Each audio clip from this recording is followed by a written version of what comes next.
Bonjour à tous et bienvenue, c'est vendredi fin de semaine. Je crois attraper un rhume. Une petite bière à la fin de la cassette, les amis, avant de partir, et j'ai un début drôle pour la vidéo. Achetez mon livre, s'il vous plaît. Oui, c'est direct, non? Parce que j'ai vraiment du mal à vendre ça. Je ne savais pas qu'il était si difficile de vendre un livre. C'est un bon livre, du moins je le pense. Donc, les liens sont dans la description ci-dessous. 8 missions en Ukraine. Tout ce que j'ai fait là-bas est dedans. Et même un peu plus parce qu'il y a aussi eu une lune de miel en Ukraine. Allez l'acheter. Et tu sais, quand Prada sort une nouvelle mode, ça ressemble à des ordures. Tu sais, Prada et toutes ces grandes marques de haute couture, elles transforment pratiquement les ordures en mode de nos jours. Dans l'armée russe, ils font pareil.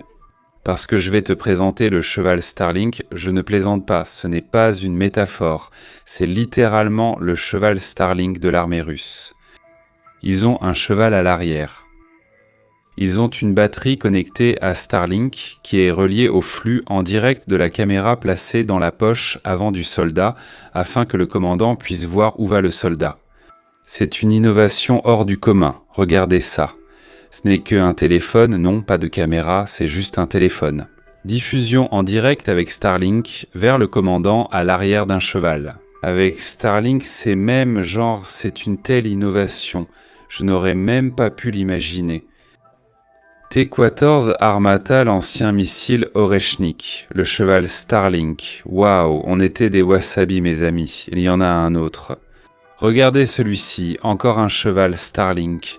Une innovation merveilleuse qui sort de l'armée russe, aucun autre pays ne l'a encore. En fait, genre, c'est une technologie secrète, mais ici nous avons une vidéo secrète. Ici, nous l'avons soudée. Tout est cool, tout est génial. C'est comme ça que Starlink est sorti et qu'on l'insère ici. Voici le design. Il fonctionne et c'est vraiment ingénieux. De Russie. Voici la diffusion à cheval. Il la diffuse réellement en direct. Vous pouvez désormais voir des soldats russes à cheval dans les champs ukrainiens, découvrant leur tombe en direct. C'est fou. Le futur, c'est maintenant, vieux. Regarde ça. Caméra de téléphone, terminal Starlink, pochette avec batterie externe, et c'est tout. Voilà, c'est tout ce qu'il y a ici. Est-ce que le gars qui monte sur le cheval part à l'assaut? Et d'ailleurs, nous avons les images de la suite depuis l'angle ukrainien. Cette fois, un opérateur de drone ukrainien a repéré ces deux cavaliers russes Starlink, la cavalerie, les hussards, sans ailes. Et ils sont en train de les abattre. Mais je sais ce que tu penses, je pense la même chose. Les chevaux n'ont jamais rien fait à personne. Essayez d'épargner les chevaux, mais si vous les touchez, les chevaux seront touchés aussi. Donc ce pilote de drone est vraiment un génie. Il ne les frappe pas, il tourne autour d'eux jusqu'à ce que les soldats descendent. Il met de la distance entre le soldat et le cheval s'enfuit et ensuite il fait boum bim boum. La liberté est apportée, les chevaux sont épargnés. C'est comme ça qu'on fait. Ce pilote de drone travaille avec une telle précision, il sépare le cheval des débris sur son dos puis élimine les débris. C'est magnifique. Honneur aux chevaux et aux opérateurs de drone, qui ont aussi préservé ces animaux précieux. J'entends bien sûr les chevaux, pas les Russes. Et une dernière question sur ce sujet pour vous, mes amis. Qui l'a mieux porté? Est-ce l'âne de guerre électronique de l'armée russe ou est-ce le cheval Starlink de l'armée russe? Ce sont deux conceptions innovantes créées par le Kremlin russe, dessinées par Poutine. Maintenant, en production de masse, laquelle est la meilleure? On devient sérieux, mes amis. Ah, je plaisante? Non, on ne le sera pas. Le sujet sérieux, c'est que les Russes ont utilisé le missile Oreshnik, leur nouvelle Wunderwaffe, pour la deuxième fois de son existence, pour la deuxième utilisation au combat. Ils l'ont fait hier.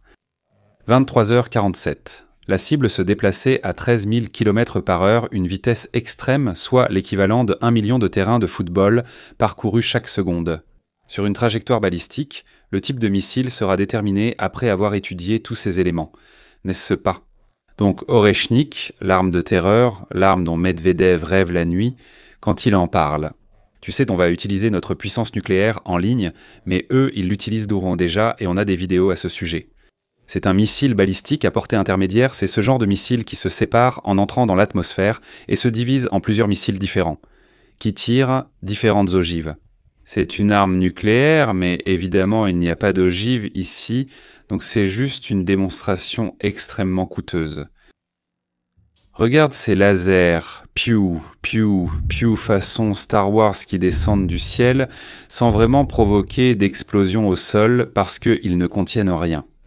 Elles sont nucléaires, mais il est clair qu'il n'y a pas de guerre nucléaire. Poutine ne déclenche pas de guerre ici, il les tire juste sur Lviv, à l'ouest de l'Ukraine. Pourquoi ? C'est quoi ce délire ? Pourquoi utiliser une arme qui coûte 30 millions ? Un missile coûte ce prix-là, et ils le tirent sans ogive nucléaire, juste des obus vides sur Lviv, eh bien parce que c'est tout ce qu'ils peuvent là faire. Ils n'ont aucun moyen d'escalader. Les Russes n'ont aucun moyen d'escalader cette guerre, hormis le nucléaire, ce qu'ils ne feront pas. C'est donc une démonstration de force impuissante. Ils utilisent seulement l'Oreznik, totalement inutile. C'est pathétique. Tu te rappelles, il a été créé pour transporter des armes nucléaires ? Quand ce n'est pas le cas, ce n'est pas un système d'armes pratique ou rentable. Il est trop imprécis et pas assez destructeur pour son prix de 30 millions. C'est une arme de terreur conçue pour intimider. Tu es intimidé ? Pas moi. Il est également très révélateur que la Russie n'ait une fois de plus pas visé Kiev, qui est protégée par le plus grand nombre de systèmes de défense antimissiles balistiques en Ukraine. Avec leur Wunderwaffe, ils ont choisi une autre ville comme Dnipro qui ne dispose pas de telle défense.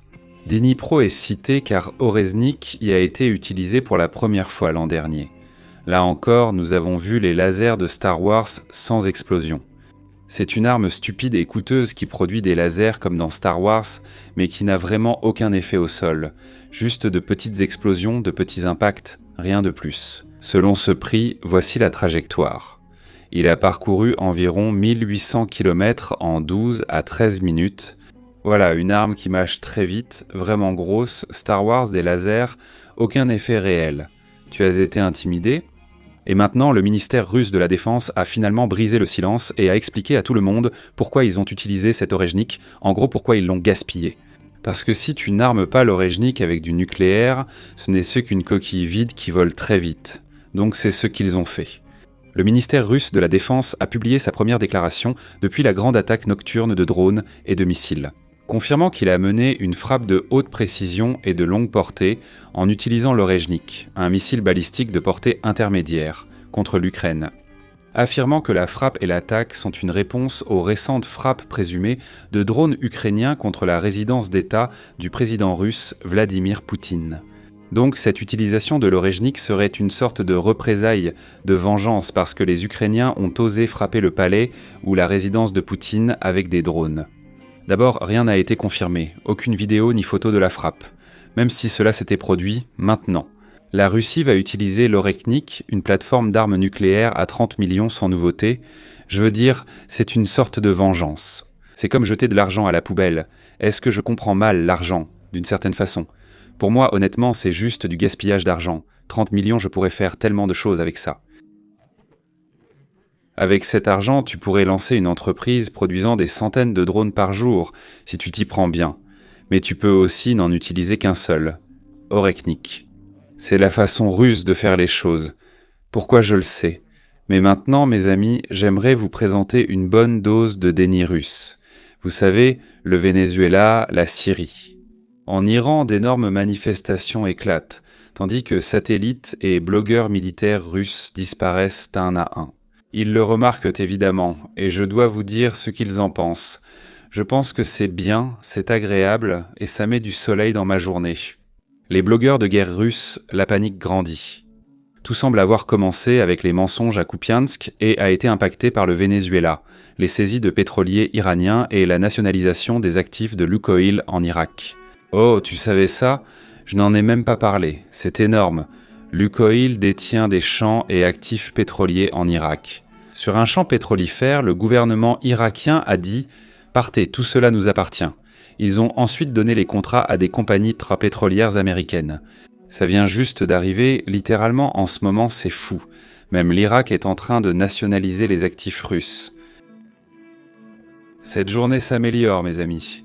L'invasion illégale de l'Ukraine par Poutine semble précipiter la chute de la Russie. Magnifique, vous pouvez, mais je ne vais même pas le lire. Vous pouvez le lire vous-même, si vous voulez, il suffit de mettre la vidéo en pause. La série de défaites de la Russie ne s'arrête pas, et elle vient d'en recevoir un nouvel épisode, cette fois-ci. L'Irak. Oui, le plus grand actif étranger de Lukoil qui se trouvait en Irak, parce que l'Irak a beaucoup de pétrole, a été nationalisé. Comme ça, en pleine figure, la Russie s'est terminée, les Américains vont prendre le relais. C'est pas... D'accord, continuons sur le copisme, allons à Goupiansk. Il y a encore des Russes dans certains bâtiments à Goupiansk qui sont encerclés. Des milliers de soldats russes encerclés à l'hôpital de Goupiansk. Les blogueurs ne comprennent pas pourquoi ils perdent coup partout. Excusez-moi. Mais l'idée que les Américains ont volé Maduro et que nous n'avons pas volé Zelensky, c'est absurde. Ce qui n'est pas absurde, c'est notre détachement. À moitié ou totalement encerclés, à l'hôpital municipal de Goupiansk, ils tiennent depuis des semaines, comme à Stalingrad. Et ce qui leur arrive est plus important que tous les Maduro réunis. D'accord, ce qui leur arrive est plus important. Je vais vous montrer ce qui s'est passé. L'hôpital municipal de Goupiansk, où les derniers Russes résistaient encore. Il lui est bien arrivé quelque chose. Les Ukrainiens ont découvert que la majorité des Russes à Goupiansk s'étaient réfugiés dans ce bâtiment de l'hôpital. Boum, la liberté a été exportée. Considérez que vous allez servir d'engrais pour les tournesols. Vous êtes complètement assommés. Mes amis, oui, c'est fini, affaire conclue, ils sont partis. Goupiansk est nettoyé. Trump inflige une humiliation totale aux Russes. Le flic bouillonne davantage. Spetsnaz 007 dit que l'armée américaine a mené une opération dès que la marine s'est dirigée vers le pétrolier Marinera. Tout cela, c'est du marketing. Ils sont montés à bord du navire, mais maintenant ils ne peuvent pas le saisir. C'est juste pour le spectacle. Et un peu plus tard, la marine russe est arrivée, et le lendemain, les États-Unis. En fait, ce n'était pas le lendemain, c'était quelques heures plus tard. Je pense que la marine américaine est effectivement montée à bord de 2 pétroliers russes et les a saisis ainsi que le pétrole et les équipages. Et ils vont passer en justice en Amérique, voilà la liberté pour vous. Donc, Monsieur Trump vient de dire quelque chose de drôle. Je n'aime pas du tout l'homme orange. J'apprécie seulement quand les Russes ont des problèmes. C'est pour ça que je le montre. L'Ukraine est un pays bien plus grand et puissant que cela. Vladimir, je t'appelle après que ce pétrolier ait été saisi. Je ne veux pas dire ça, mais le fait est que les navires russes, il y avait un sous-marin et un destroyer, ils sont tous les deux partis très rapidement. Quand nous sommes arrivés... La Russie a envoyé un sous-marin. Je pense que c'était en fait un sous-marin nucléaire et un destroyer pour défendre le pétrolier Marinera, pensant que cette intimidation ferait fuir la marine américaine. La marine américaine a pris le contrôle du pétrolier, puis le sous-marin et le destroyer russe les sont partis. Cela montre bien la situation. La marine russe est une épave rouillée, c'est vrai. Sa flotte de la Baltique et celle de la mer Noire sont toutes deux dans un état épouvantable. Ils ne peuvent mener aucun combat alors que leur appareil de terreur mondiale se désintègre. Les blogueurs russes ont commencé à voir le bon côté des choses. Je cite, « Eh bien c'est bien que notre sous-marin n'ait pas été capturé, ce qui est vrai. Moi, ce destroyer et ce sous-marin, ils auraient pu être coulés ou capturés par la marine américaine. La marine américaine pourrait le faire ainsi, mais ne l'a pas fait. Alors, voyons le bon côté, faisons-le toujours. Au moins, le sous-marin n'a pas été transformé en récif de corail. Oui, c'est le bon côté pour le russe. Je sens que je dois parler un peu de Trump. Je ne veux pas critiquer Trump. Je ne fais plus ça dans mes vidéos, je ne l'aime pas du tout, pas une seconde. Ce que j'aime, c'est voir les Russes essayer de s'en sortir, alors qu'ils sont vraiment dans une mauvaise situation.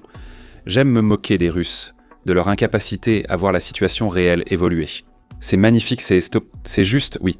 Parfois, Trump fait des choses qui sont mauvaises pour les Russes, parfois il fait des choses bizarrement qui sont bonnes pour les Russes, et quand il fait des choses bizarrement qui sont vraiment mauvaises pour les Russes. J'apprécie ça, mais je vais clore le sujet russe avec le 3e livre. Le système de défense anti-aérienne au Venezuela a été découvert. J'avais déjà dit que 2 avaient été détruits par les États-Unis, mais maintenant un 3e a été trouvé. Un tiers du système de défense russe n'a pas fonctionné ni atteint son objectif. Il a été réduit en miettes au Venezuela, à Caracas, dans la zone portuaire. Les forces américaines ont délibérément localisé et ciblé les systèmes de défense anti-aérienne russes, ce qui est remarquable. C'est tellement beau comme cette blague, ce film comique s'écrit tout seul. Ouais. 3 systèmes de défense anti-aérienne russes détruits par des moyens aériens. Ils étaient censés les abattre. Peut-on faire plus ironique que ça ? Très bien, mes amis, allons en Iran, l'allié numéro 1 et le plus fiable de la Russie. Que se passe-t-il en Iran ? Je vais vous dire ce qui se passe. La plus grande manifestation ? Non, pas pro-révolution depuis les 50 dernières années, presque. Le régime est au pouvoir. Je ne plaisante pas. Je pense qu'il va y avoir un changement de régime, je pense qu'il va y avoir une révolution totale dans la semaine ou les 2 semaines à venir. Regardons toutes les images. Donc si vous ne le savez pas, depuis 12 jours, 13e jour, il y a eu des manifestations à l'échelle nationale dans presque toutes les grandes villes iraniennes. Voici la carte des manifestations localisées, la majorité étant des villes. Et ils protestent contre le corps des gardiens de la révolution islamique iranienne, qui sont les mêmes ayatollahs islamiques de la Charia qui dirigent le pays, et qui réduisent presque toutes les femmes en esclavage sexuel, leur interdisant tout déplacement ou action. C'est extrêmement grave et très simplifié. Ce que je viens de dire, ce qu'il faut retenir, c'est que les ayatollahs transforment pratiquement les femmes en objets à part entière. Donc ici, on peut voir la nouvelle tendance en Iran pour une femme de porter ses cheveux comme ça et non un hijab. Elles risquent d'être tuées en Iran, donc quand elles font ça, c'est extrêmement courageux, elles peuvent être tuées pour ça. Alors elles prennent la photo de l'ayatollah et elles allument leur cigarette avec. J'aime vraiment ça, c'est très bien, c'est un wa-wa-oui-wa. Il y a 2 semaines, il y a 12 jours, des manifestations nationales ont commencé et se sont maintenant transformées en une véritable révolution. Ils descendent le grand drapeau et ils sont en train de le déchirer. Ce n'est pas juste une manifestation que l'on peut réprimer. Cela ressemble davantage à 2013. Très bien, faisons-le un par un. Parcourons les villes et les régions. Voici la province de Fars et voici des gens qui prennent d'assaut l'installation des gardiens de la Révolution. Le corps des gardiens de la Révolution iranienne dirige le régime. Voici l'une de leurs installations de sécurité. Ils enfoncent les portes, ils vont prendre d'assaut l'endroit, donc les gens prennent d'assaut des installations militaires, des installations de police, les structures de pouvoir sont submergées. Voici un très bref aperçu de ce qui s'est passé au cours des 12 derniers jours. Ça dit en gros que ce sont les plus grandes manifestations que l'Iran ait jamais connues depuis 47 ou 48 ans depuis que le régime est au pouvoir. Elles concernent les 31 provinces et les gens appellent en fait le prince du sol à réapparaître et à ce que l'Iran redevienne un royaume. En plus, ils demandent à Trump de s'impliquer dans tout ça du côté du peuple, c'est fou. Ils réclament une intervention étrangère en Iran qui en a vraiment besoin. Le régime actuel est l'un des pires au monde. Oui, les manifestations sont énormes. Je vais vous montrer quelques vidéos pour que vous puissiez voir combien de personnes il y a. Oui, il s'agit de millions de personnes à travers l'Iran, pas seulement de milliers ou de centaines. Même la capitale, Téhéran, est complètement inondée. Les rues sont pleines de gens et de police anti-émeutes. Ils sont largement en infériorité numérique. Et on a reçu cette petite vidéo amusante. Regardez la police Raya, ce sont eux en Iran qui, je vais le dire franchement, voilà comment c'est. Ils battent les femmes à mort, c'est ce qu'ils font si une femme ne porte pas le hijab, montre ses cheveux ou son visage. Ils l'ont déjà fait, connu pour agir ainsi, l'ayant fait maintes fois, battant cette femme jusqu'à ce qu'elle tombe dans le coma puis décède. C'est arrivé plusieurs fois, c'est fou. Alors ici, cette même police anti-émeute rencontre une Peugeot, la voiture française, vous savez, Peugeot 508 ou c'était la 405. D'accord, c'est très court. Peugeot contre le corps des gardiens de la révolution islamique d'Iran. Police anti-émeute, regardez. Elle leur fonce dedans, les traverse directement. Et ces petites voitures françaises, elles me surprennent. Je ne suis pas fan des voitures françaises. Les poubelles, mais celle-ci a traversé la police anti-émeute. Je dois saluer ça. C'est très bien, c'est un moment waouh. Un vrai moment waouh waouh. Donc c'est le premier bâtiment gouvernemental.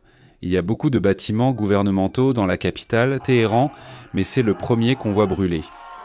Et quand des bâtiments gouvernementaux sont incendiés, cela signale généralement une révolution. Ce n'est plus simplement une manifestation. Donc oui, cela s'est passé hier soir je le dis. Je pense que ce sera un changement de régime en Iran. Ce sont des véhicules de police dans la capitale, Téhéran, et quand des véhicules de police sont incendiés comme ça, généralement aussi, cela pourrait signaler une révolution. À l'échelle à laquelle on voit cela en Iran, c'est certainement quelque chose de grand. Par exemple, la base Bassi à Rakht, désolé pour cela, pour la mauvaise prononciation des noms. Eh bien, c'est l'une des bases du corps des gardiens de la révolution islamique. Encore une fois, dans de nombreuses villes, ils ont envahi les gardiens de la révolution, les bases et installations militaires. Ce n'est pas juste une manifestation de rue, c'est le peuple qui prend le pouvoir. Et le peuple, certains sont armés, ils ont des armes, donc ce n'est pas une manifestation non violente, c'est une révolution armée. C'est énorme, c'est une autre ville, encore un autre complexe entier de bases militaires en feu. Ils l'ont simplement incendié immédiatement. Et ce que le régime iranien a fait maintenant, c'est qu'il a coupé Internet il y a environ 2 jours, comme le font généralement les régimes. J'ai une liste ici. Les pays qui ont activement utilisé ou utilisent un moyen de couper complètement Internet sont listés ici. Russie, Venezuela, Myanmar, Pakistan, Tanzanie, Irak, Vietnam, Iran, Inde, Turquie. Vous ne voulez pas figurer sur cette liste, composée surtout de pays médiocres ou mauvais, avec la Russie en tête. Une durée de 37 000 heures de coupure totale d'Internet imposée par le gouvernement, affectant 146 millions d'utilisateurs. Quand vous n'avez pas Internet, la majorité de l'argent circule en ligne, notamment pour les achats. Cela représente près de 12 milliards de dollars de pertes uniquement parce que le gouvernement a coupé Internet. Le pays subit donc ces pertes. Oui, l'Iran agit ainsi, mais les pertes sont faibles faute d'argent. En gros, rien ne bouge là-bas sauf le pétrole. Oui, ils font ça maintenant, apprenant des Russes. Regardez. Les graphiques d'Internet en Iran boom à zéro juste comme ça, tout a disparu, plus d'Internet du tout. C'est leur dernière défense. Bloquer la communication, c'est aussi la dernière défense des dictateurs. Je pense que le régime de l'ayatollah va tomber. Et avec lui, bien sûr, c'est l'effondrement de l'Empire russe. Parce que le Venezuela, l'Iran, la Corée du Nord, la Syrie, ils sont tous liés à la Russie. La Russie soutient tous ces régimes. Nous avons déjà vu la Syrie tomber, nous voyons le Venezuela, des choses s'y passent, il faut laisser un peu de temps, nous voyons l'Iran. Tout cela, c'était le symptôme d'un tableau plus large. La Russie s'effondre, tout simplement. C'est bien, c'est très bien, c'est une bonne façon d'aborder le week-end. On ouvre une bière, il fait froid, une petite mousse entre amis. C'est tout pour cette semaine. Je reviens lundi, puis chaque lundi, mercredi et vendredi. N'oubliez pas de revenir et de vous abonner. Aussi, allez chercher les 8 missions en Ukraine. Le lien est dans la description ci-dessous. Je ferai un livre audio et un e-book dès que j'aurai écoulé ceux-ci, car il m'en reste beaucoup. Je ne veux pas faire de livre audio ni d'e-book, car j'ai trop d'exemplaires physiques. Donc oui, aidez-moi, merci. Jusqu'à ma prochaine vidéo, Slavo Queen et au revoir.